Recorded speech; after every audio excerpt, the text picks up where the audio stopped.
Јавното предпријатие за државни патишта заврши постапката за избор на изведувач за втората фаза од изградбата на експресниот пат Штип-Радовиш во должина од 16,9 км. Австријската компанија е избрана како најповолен понудувач со доставена понуда од 14,9 милиони евра. Станува збор за трасата од клучката Тричешми кај Штип до мостот кај реката Бргалница и од рудникот Бучим до влезот во Радовиш.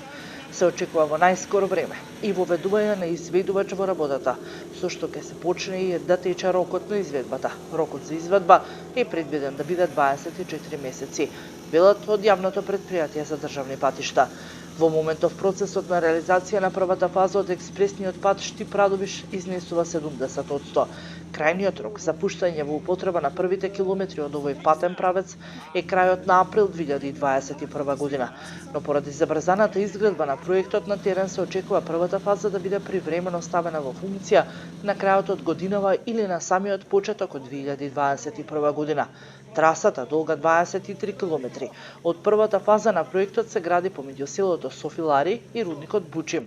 Изградбата на експресниот пат Штип-Радовиш започна во јуни 2018 година. Новата патна врска ќе се состои од по една коловозна лента од 3,5 метри и една помошна лента за застанување од 2,5 метри во секој правец.